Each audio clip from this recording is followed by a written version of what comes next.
কালামের মধ্যে 360টি মূর্তি ছিল। তারা একটা মূর্তি যেটা পূজা করত, পরের দিন আরেকটা মূর্তি পূজা করত। এইভাবে ধারাবাহিকতায় পূজা করতে করতে করতে করতে 360টি মূর্তি পূজা করা শেষ। তাদের ধারণা হচ্ছে আমাদের এক বছর পূর্ণ হয়েছে। এমনই ভাবে নবী করিম সাল্লাল্লাহু আলাইহি ওয়াসাল্লামের যুগে কিন্তু হিজরি সালের তেমন সূচনা হয়নি। আবু বকর সিদ্দিক রাদিয়াল্লাহু তাআলা যুগেও হয়নি। হযরতে ওমর ইবনে আমিরুল মুমিনিন অর্ধজাহানের খলিফা তার শাসন আমলে হিজরি সাল গণনা করা হয়েছে। বলেন সুবহানাল্লাহ। মুসলমানদের ঐতিহাসিক একটা সাল। হযরত ওমর রাদিয়াল্লাহু তাআলা আবু মুসা আশআরীকে একটা চিঠি লিখলেন। তিনি একজন উপদেশের নেতা ছিলেন, দায়িত্ব ছিলেন, শাসনকর্তা ছিলেন। তিনি চিঠি লিখলেন।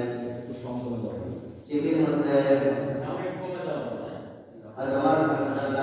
চিঠি লেখার পরে প্রায় কয়েকদিন পর তার সঙ্গে দেখা হলো।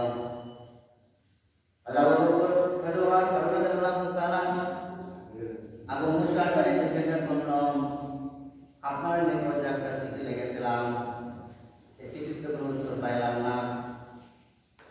বিশিষ্ট সাহাবা হযরত আবু মুসা আশআরী রাদিয়াল্লাহু তাআলা বলেন, হুজুর, চিঠির মধ্যে শুধু নাম লেখা ছিল শাবান মাস, তারিখ লেখা ছিল না, সাল লেখা ছিল না। ইহুদি খ্রিস্টানদের তাদের সাল রয়েছে, অন্যান্য ধর্মে তারা গণনা করার একটা বিধান রয়েছে। মুসলিম উম্মার জন্য নির্ধারিত কোনো সাল নাই, আমি তারিখ নাই এবং সাল নাই বিধায় আমি নির্ধারিত সময় আপনার চিঠির উত্তর দিতে পারি নাই। তবে আমার পরামর্শ হলো, আপনি যে অর্ধজাহানের খলিফা, আপনি মুসলিম উম্মার জন্য একটা সাল নির্ধারণ করুন। বলেন সুবহানাল্লাহ। তোমার ফারুক রাদিয়াল্লাহু তাআলা সঙ্গে সঙ্গে মজলিস শুরু রাখলেন। সমস্ত সাহাবায়ে কেরাম একত্রিত হয়ে বসেন। এখন তারা পরামর্শ দিচ্ছেন। ওমর রাদিয়াল্লাহু তাআলা বললেন, বলো এই সালটা কোন সময় থেকে আমরা গণনা করব? একজন সাহাবা বলল, হে আমিরুল মুমিনিন, যেদিন থেকে হযরত আব্বাজান আদম আলাইহিস সালাম এই জমিনের মধ্যে আগমন করেছে সেদিন থেকে গণনা করে সাল গণনা করা হবে। আর বললেন, যেদিন থেকে নবী করিম সাল্লাল্লাহু আলাইহি ওয়াসাল্লাম মক্কা নগরে জন্মগ্রহণ করেছে সেই দিন থেকে সাল গণনা করা। বলেন সুবহানাল্লাহ। এমনি ভাবে তাদের প্রস্তাবনা আসতে লাগলো। আর সাহাবা আমিরুল মুমিনিন, যেদিন নবী করিম সাল্লাল্লাহু আলাইহি ওয়াসাল্লাম ইন্তেকাল করেছিল সেই দিন থেকে গণনা করা। আর সাহাবা আমিরুল মুমিনিন, যেদিনে নবী করিম সাল্লাল্লাহু আলাইহি ওয়াসাল্লামের উপরে কোরআন কারীম নাযিল হয়েছে সেই দিনটা থেকে গণনা করা। বলেন সুবহানাল্লাহ। এমন ভাবে প্রস্তাবনা আসতে লাগলো সাহাবায়ে কেরামদের মধ্যে থেকে। আমাকে বলল, ইয়া আমিরুল মুমিনিন, আমাদের ইতিহাসের প্রথম যুদ্ধ বদরের যুদ্ধ। বদরের যুদ্ধ যেদিন থেকে সংঘটিত হয়েছে সেই দিন থেকে সাল গণনা করা। কিন্তু হযরত আলী রাদিয়াল্লাহু তাআলা বললেন, না, তোমাদের যতগুলো প্রস্তাব তোমরা দিয়েছ তার প্রস্তাব আমার পছন্দনীয় নয়। আমার প্রস্তাবটা হলো, নবী করিম সাল্লাল্লাহু আলাইহি ওয়াসাল্লাম যেদিনে দীর্ঘ 13 বছর অক্লান্ত পরিশ্রম করে রক্ত ঝরে মক্কা থেকে মদিনায় যেদিন হিজরত করেছিল সেই দিনকার ভয়াবহ দৃশ্য আমার মনে পড়ে যায়। নবী সাল্লাল্লাহু আলাইহি ওয়াসাল্লাম বলেন, আমার পিছনে তুমি সাইড থাকবে। তারা মনে করবে মুহাম্মদ ঘুমায় রয়েছেন। সেই দিনকার ভয়াবহ দৃশ্যের কথা আমার মনে পড়ে যায়। ইসলামের প্রথম বিজয় হয়েছিল মক্কাতে, তেমন বিজয় হয় নাই। মদিনায় যেদিন হিজরত করে চলে গেছেন রাসূল করিম সাল্লাল্লাহু আলাইহি ওয়াসাল্লাম, যেদিন তিনি হিজরত করেছিলেন থেকে হিজরি সাল গণনা করা হয়। সুবহানাল্লাহ। সাহাবায়ে চিন্তা করলো কথা তো ঠিক রয়েছে, মদিনা ইসলাম স্টেট কায়েম হয়েছে দীর্ঘ 10 বছরে। মদিনাতে যেভাবে সুন্দরভাবে ইসলাম প্রচার করেছেন, মক্কি জীবনে তেমন সুন্দরভাবে ইসলাম পরিচালনা করতে পারে আমার রাসূল। এমন নির্যাতন নিপীড়ন সহ্য করেন মক্কা থেকে মদিনায় যেদিন হিজরত করলেন সেই দিন থেকে সাল গণনা করা হয়। সুবহানাল্লাহ। তাহলে আল্লাহ তাআলা মুস্তাফা সমস্ত সাহাবায়ে کرام এবং তাদের মধ্যে প্রস্তাব আসলো, তাহলে মাসটা কিভাবে গণনা করা হবে, কোন মাস থেকে শুরু হবে? যে আল্লাহ রাব্বুল আলামিনের 12টা মাসের মধ্যে 4টি মাস যে সম্মানিত। 1 নম্বর হচ্ছে মুহররম মাস, 2 নম্বর রজব মাস, 3 নম্বর জিলকদা জিলহজ মাস। এই 4টি মাস আল্লাহ তাআলার নিকট সম্মানিত। আর ওসমান গনি রাদিয়াল্লাহু তাআলা তিনি প্রস্তাব দিলেন যে মুহররম মাস থেকে বছর গণনা করা হয়। সুবহানাল্লাহ। এই যে মুসলমানের ইতিহাস হিজরি সাল, আজকে আমরা অনেক মুসলমানই জানি না যে আজকে নববর্ষের দিন আমাদের চলছে, কিন্তু যদি পয়লা বৈশাখ হইতো দেখতে কত আনন্দ উল্লাস করতো। কি বলেন? যদি পয়লা জানুয়ারি হইতো তাহলে দেখতেন সারা বাংলাদেশ যেন অশ্লীলতা দেহাপানায় শয়তানের কান্ডারে চতুর্দিন ঘুরে বেড়াচ্ছে। কিন্তু আমরা মুসলমান, আজকে আমরা আশুরার মাস শুরু হয়েছে প্রথম দিন। এই 10 দিনের এত মর্যাদা আল্লাহ রাব্বুল আলামিন ঘোষণা করলেন। আশুরা বছর থেকে 10 তারিখে এমন একটা ঘটনা রাত্রি হয়েছে। এই রাত্রির মধ্যে যতগুলো নবী রাসূল আল্লাহ তাআলার নিকট দোয়া করেছিলেন, সমস্ত নবী রাসূলের দোয়া আল্লাহ তাআলা কবুল করেছেন। সুবহানাল্লাহ। সেই দিন আমাদের সামনে আসছে। সমাজে উপস্থিতি নবী করিম সাল্লাল্লাহু আলাইহি ওয়াসাল্লাম আমাদের পরে ওমর ফারুক রাদিয়াল্লাহু তাআলা আনহু 622 সাল্লাল্লাহু আলাইহি ওয়াসাল্লাম তৎকালীন সময়ে তখন থেকে আমাদের বিশাল বড় আমরা বাঙালি মুসলমান, আমাদের ভাষা কি? কথা বলেন না, আমাদের ভাষা কি? আমাদের বাংলা ভাষা। কিন্তু আজ কোন মাস চলে? আজকে মাস কি চলে? কথা বলেন না, মনে নাই? আষাঢ় মাস চলছে। কয় তারিখ? 13 তারিখ চলছে। এটা মনে থাকে না, কিন্তু ইংরেজি ঠিকই মনে আছে। জুন মাসের 27 তারিখ পড়ে মি। বাঙালি আমরা মুসলমান, বাংলা ভাষায় কথা বলি, বাংলার মাসের নাম আমরা জানি। কি বলে? বাংলা ভাষার সম্পর্কে আমাদের ইতিহাস রয়েছে। বাংলা ভাষার জন্য আমরা অনেক বীর মুজাহিদরা জীবন দিয়েছি। রফিক সালাম বারকত থেকে শুরু করে অনেক ভাইরা যখন পূর্ব পাকিস্তানে এটা ছিল, তাদের ভাষা কি ছিল? উর্দু ছিল। কি ছিল? উর্দু ভাষা ছিল। তারা চেষ্টা করেছিল যে পুরো পাকিস্তানকে তারা বাংলা ভাষা থেকে দূর করে দিয়ে উর্দু ভাষা প্রতিষ্ঠিত করার জন্য, কিন্তু পারে? এরা কখনো পারে নাই। দামাল ছেলেরা জীবনের তাজা রক্ত দিয়ে এই জমিনের মধ্যে বাংলা ভাষা প্রতিষ্ঠিত করেছে। কিন্তু বাংলা ভাষা পয়লা বলতে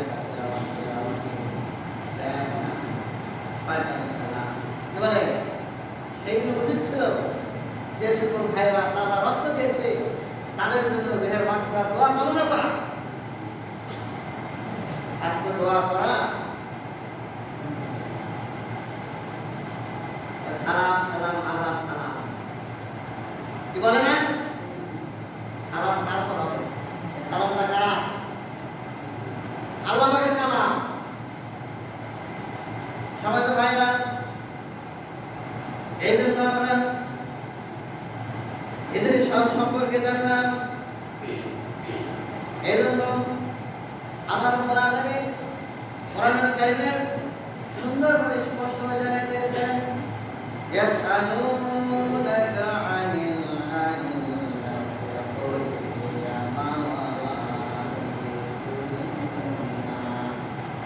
মাওয়াকিতুন লিন-নাস ওয়াল হাজ। ইয়াসআলুনাকা হে রাসূল আপনাকে অন্যান্য মক্কার কুরাইশরা আপনাকে ইয়াসআলুনাকা আপনাকে জিজ্ঞাসা করবে কি সম্পর্কে? আরে আহিল্লাতি নতুন চাঁদ সম্পর্কে। কি সম্পর্কে? নতুন চাঁদ এলার বলছেন আহিল্লা, নতুন চাঁদ যখন ওঠে তখন মাস কি হয় শুরু হয়। আল্লাহ তাআলা জানিয়ে দিলেন শোনেন বন্ধু আমার, সারা বিশ্বের মুসলমানদেরকে আপনি জানিয়ে দিন আমি আমার একটা চিরস্থায়ী ক্যালেন্ডার টাঙিয়ে দিলাম, যে ক্যালেন্ডার আসমানের মধ্যে তারা গণনা করবে, এই গণনা করে করে তারা আমার ইবাদত করবে। আল্লাহ পাক চিরস্থায়ী ক্যালেন্ডার টাঙিয়ে দিলেন, লটকায় দিলেন চাঁদকে। মুসলমানদের ইবাদত করতে হবে কিসের সাথে সম্পর্ক? মাস গণনা হবে চাঁদের সাথে সম্পর্ক।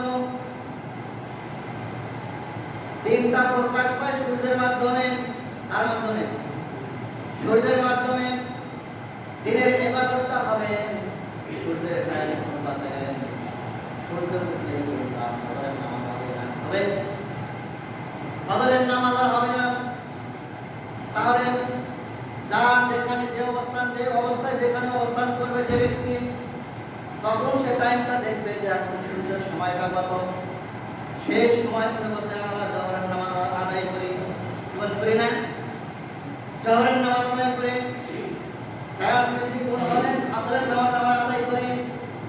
এমনি ভাবে সূর্য যখন অস্তমিত হয়ে যায় তখন আল্লাহ তাআলা দিয়ার সঙ্গে ব্যবহার করেছেন এই জমিনের মধ্যে সূর্যকে, আর রাতের জন্য নূর শব্দ ব্যবহার করেছেন কমর। কমর নূর আলোকে, বলে সুবহানাল্লাহ। এত সুন্দর ব্যবস্থা করেন আল্লাহ রাব্বুল আলামিন।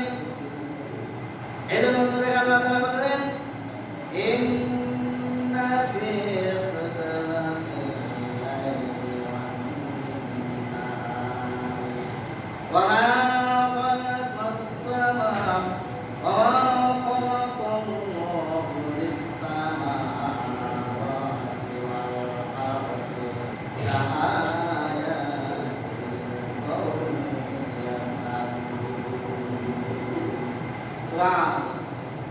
আল্লাহ তাআলা বললেন যে বান্দা, আমি তোমাদের জন্য দিন এবং রাত আমার একটা নিদর্শন আমি সৃষ্টি করেছি আসমান জমিনের মধ্যে। তোমরা এই নিদর্শন থেকে কি করবে? খোদাবৃত্তি অর্জন করবে এবং আমার নিদর্শন দিকে তাকে আমার ইবাদত বন্দী করবে। বলেন সুবহানাল্লাহ। আল্লাহ পাক দিন সৃষ্টি করলেন, দিন সৃষ্টি করে সূর্যকে প্রকাশ করে দিলেন। আমরা মনে করি সূর্য যখন অস্তমিত হয়ে যায় ডুবে গেল, না, সূর্য কখনো ডুবে না। প্রত্যেকটা কক্ষপথে তারা কি করে? চলাচল করে। প্রত্যেকটা কক্ষপথ তারা অতিক্রম করে।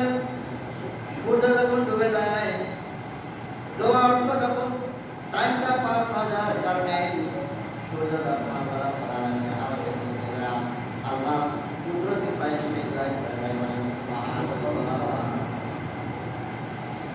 তাহলে কক্ষপথ থাকবে যখন চন্দ্র যখন ঘরে ঘুরতে ঘুরতে যখন নির্দিষ্ট কক্ষপথ যখন চলে আসে, নির্দিষ্ট কক্ষপথ শেষ হওয়ার সাথে সাথে সূর্য তখন আবার সেটার থেকে উঠে যায়। বলে সুবহানাল্লাহ। উঠে আবার দিগন্ত থেকে আমরা দেখতে পাই, কিন্তু আসলে প্রকৃতপক্ষে তারা ডুবে অস্তমিত। এরা আমরা সবাই মনে করি প্রত্যেকটা চন্দ্র সূর্য নক্ষত্র গ্রহ প্রত্যেকটা নির্ধারিত কক্ষপথে চলাচল করে। বলেন সুবহানাল্লাহ। সমাজ উপস্থিতি এমনি ভাবে আল্লাহ রাব্বুল আলামিন আমাদের জন্য 7টা দিনের দিন সৃষ্টি করে জানিয়ে দিলেন। সপ্তাহের শ্রেষ্ঠ দিন জুমার দিন। আল জুমাআতু সাইয়্যিদুল আইয়াম, শ্রেষ্ঠ দিন কোনটা?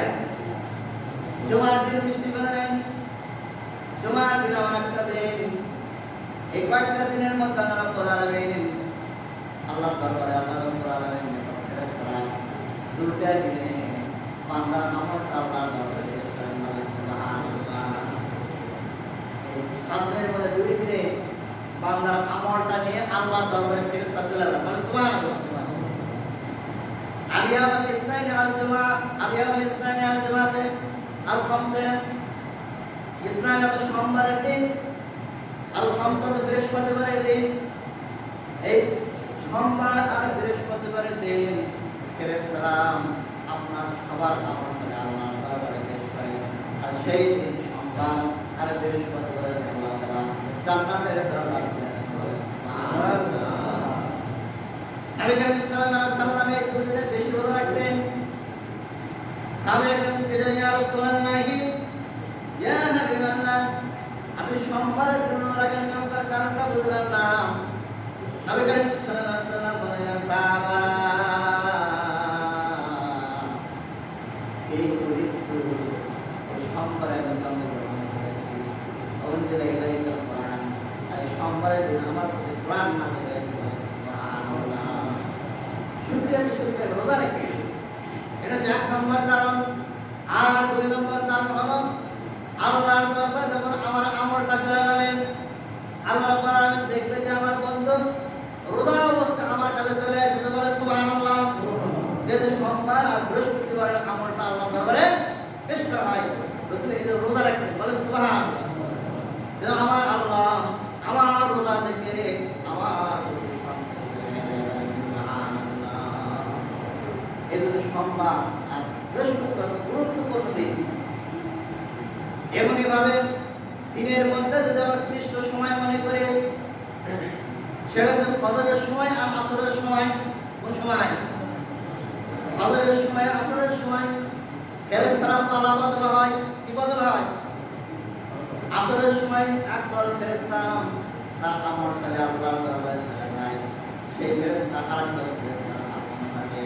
এই ফেরেশতারা ফজরের সময় আগমন করতেন, সেই ফজরের সময় সেই ফেরেশতা তার আমলটা আল্লাহর দরবারে চলে যায়। সুবহানাল্লাহ।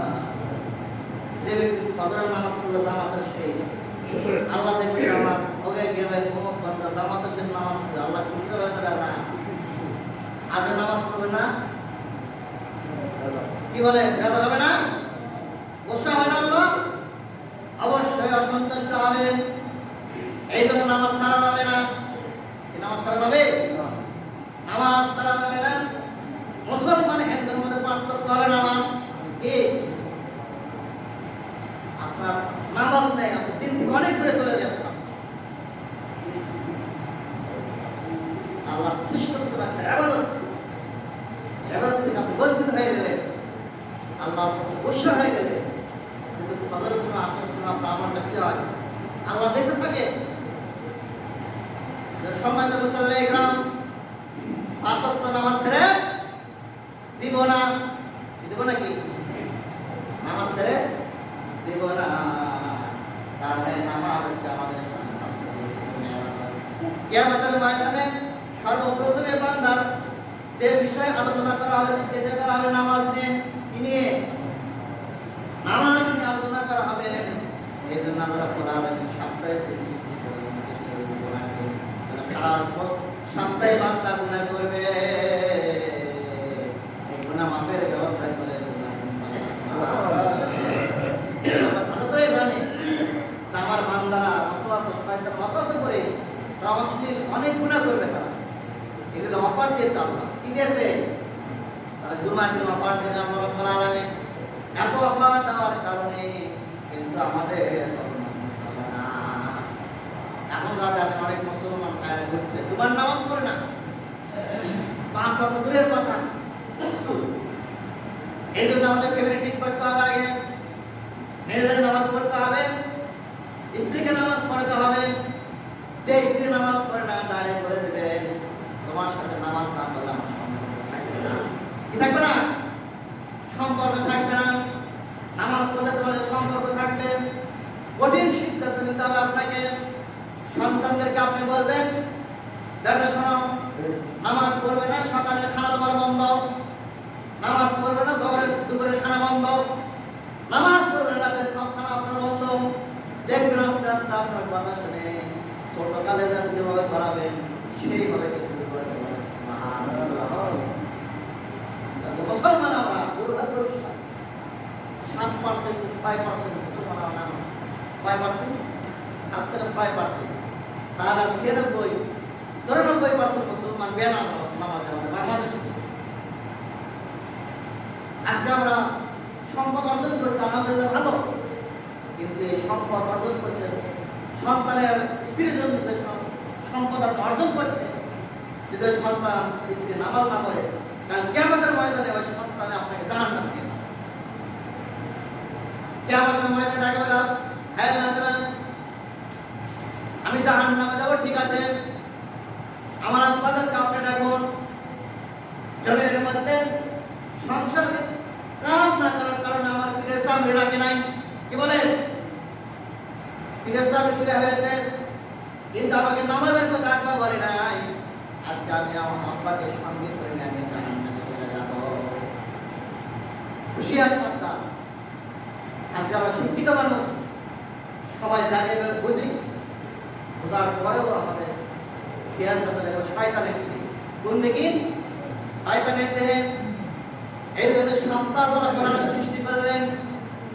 ইয়ামুল সাব্ত শনিবার, ইয়ামুল আহাদ রবিবার, ইয়ামুল ইসলাম সোমবার, ইয়ামুল সালাসা মঙ্গলবার, ইয়ামুল আরবা বৃহস্পতিবার, ইয়ামুল খামস ইয়ামুল আরবা বুধবার, ইয়ামুল খামস বৃহস্পতিবার, ইয়ামুল জুমা। সাতটা দিন সৃষ্টি করেন নবী করিম সাল্লাল্লাহু আলাইহি ওয়াসাল্লামকে জানালেন, আলী সাতটা দিনের মধ্যে যেমন দিনের 7 দিনের মধ্যে জুমার দিন কেমন মর্যাদা আমি দিয়েছি, যদি আপনার উম্মতরা বোঝে এবং জানে, তাহলে এই জুমার দিনে সেরা সবাই জান্নাতি মানুষ হয়ে যায়। সুবহানাল্লাহ। হুঁশিয়ার সন্তান, এমনি ভাবে আল্লাহ রাব্বুল আলামিন 12টা মাস সৃষ্টি করে দাঁড়ালেন। ইসলাম সারা 12টা মাস। কয়টি মাস? এই যে সেই মুহররম মাস, প্রথম মাস। মুহররম মাসে আমরা আজকে প্রথম জুমায় উপস্থিত হয়েছি। মুহররম মাসের অনেক ইতিহাস রয়েছে, অনেক কাহিনী রয়েছে, আমরা জানবো ভবিষ্যৎ সামনে জুমায়। একটা কথা মনে রাখবেন, এই মুহররম মাসে যতগুলো নবী রাসূল আল্লাহর দরবারে দোয়া করেছিলেন, সমস্ত নবী রাসূলের দোয়া আল্লাহ কবুল করেছেন। সুবহানাল্লাহ। এমন একটা দিনের সুসংবাদ চলে আসছে আমাদের সামনে। এগুলো অফার দিয়েছেন কে? কার বদৌলতে? রাসূল কারীম সাল্লাল্লাহু আলাইহি ওয়াসাল্লামের বদৌলতে আমরা পেয়েছি এগুলো। নবী করিম সাল্লাল্লাহু আলাইহি ওয়াসাল্লামের আল্লাহ রাব্বুল আলামিন তাকে জান্নাত দিয়েছেন, ইচ্ছা করেছিলেন আরশে আযমের নিচে, যেমন বাবা আদম আলাইহিস সালামকে জান্নাত দিয়েছেন প্রথম আসমানে, ঈসা আলাইহিস সালামকে দিয়েছেন, হযরত মুসা আলাইহিস সালামকে দিয়েছেন, হযরত ইব্রাহিম আলাইহিস সালামকে জান্নাত দিয়েছেন সপ্তম আসমানে। এমনই ভাবে সিদরাতুল মুনতাহার জান্নাত দিয়েছেন হযরত ইব্রাহিম আলাইহিস সালাম। আমার রাসূলকে বললেন, আমি আপনার জান্নাতটা আমি আরশে আযমের নিচে রেখে দেব। নবী করিম সাল্লাল্লাহু আলাইহি ওয়াসাল্লাম বললেন, হায় আল্লাহ, আপনার আরশের নিচে আমি থাকবো না, আমার উম্মত জমিনে থাকবে, আমি জমিনে থাকতে চাই।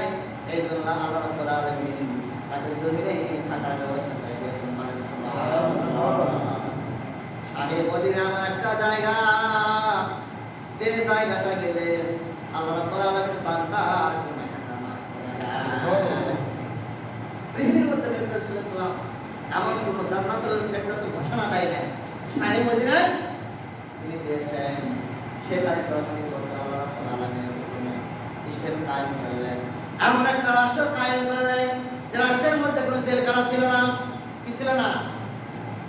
জেলখানা ছিল না। পৃথিবীর ইতিহাসে একটা নজিরবিহীন ঘটনা যে এমন কোনো রাষ্ট্র আসলে জেলখানা নাই। কে বলতে পারবেন? কেউ বলতে পারবেন না। নবী করিম সাল্লাল্লাহু আলাইহি সাল্লাম মদিনার জিন্দেগিতে এমন একটা রাষ্ট্র পরিচালনা করলেন, এমন সোনার মানুষ তৈরি করলেন যে সোনার মানুষেরা অপরাধ করলে সঙ্গে সঙ্গে রাগ হয়ে যায়। অপরাধ করলে পালায়, পালায় না। আমরা অপরাধ করলে পালাই। আর নবীকে সাহাবায়ে একরাম এত ইমানের মজবুত ছিল, তারা অপরাধ করার সঙ্গে সঙ্গে নবী করিম সাল্লাল্লাহু আলাইহি সাল্লামের দরবারে হাজির হয়ে যান। রাসূলুল্লাহ ইয়া হাবিবাল্লাহ তাদের কোন কেস কথা এইজন্য আমার ফারুক রাদিয়াল্লাহু তাআলা কে হযরত অনেক কয়েকজন সাহাবা একরাম জিজ্ঞাসা করলো, আমিরুল মুমিনের নিকট বলা সাহস পায় নাই। আলী রাদিয়াল্লাহু তাআলা বললেন, অর্ধ জাহানের খলিফা তিনি, তার একটু পোশাকটা চেঞ্জ করা উচিত। তিনি যে পোশাক পরতো উন্নত মানের পোশাক নয়, তিনি যে খাবার খাইতো উন্নত মানের খাবার নয়, তিনি যে বিছানায় শুইতো উন্নত মানের বিছানা নয়। আলী রাদিয়াল্লাহু তাআলা বললেন, আমি পারবো না, এমন কথা জিজ্ঞাসা করতে পারবো না, তবে তুমি আমার মেয়ে এবং হুজুর করিম সাল্লাল্লাহু আলাইহি সাল্লামের স্ত্রী আয়েশার নিকট জিজ্ঞাসা করো। আমার ফারুক রাদিয়াল্লাহু তাআলা যেন তার কাপড়টা উন্নত মানের করে, বলে সুবহানাল্লাহ। সাহস পায় না, এত তিনি তার ইমানের মজবুত তেজ ছিল আমার ফারুক রাদিয়াল্লাহু তাআলা। আয়েশা রাদিয়াল্লাহু তাআলা জিজ্ঞাসা করার সঙ্গে সঙ্গে বললেন, শোনো আয়েশা, নবী করিম সাল্লাল্লাহু আলাইহি সাল্লামের বিছানায় শুয়েছিল, আমি একবার নবী করিম সাল্লাল্লাহু আলাইহি সাল্লাম জিজ্ঞাসা করলাম, হুজুর আপনি যে বিছানার মধ্যে আপনি শুয়ে আছেন, ওই বিছানার যে দাগ আপনার গায়ে লেগেছে, আপনি আপনার জন্য একটু সুন্দর তোষকের ব্যবস্থা করে দেন। নবী করিম সাল্লাল্লাহু আলাইহি সাল্লাম তোষকের পানি ছেড়ে বললেন, এই জমিনের মধ্যে আমি সুখ শান্তির জন্য আমি আসি নাই, আমি এসেছি আল্লাহর জমিনে আল্লাহর দিনকে কায়েম করার জন্য। বলে সুবহানাল্লাহ। এত কষ্ট করলেন। ওমর রাদিয়াল্লাহু তাআলা বললেন, শোনো, আমি যদি ইচ্ছা করি সঙ্গে সঙ্গে এই উহুদ পাহাড় হুকুম করে উহুদ পাহাড়টা সঙ্গে সঙ্গে সোনায় সেই মানুষ যদি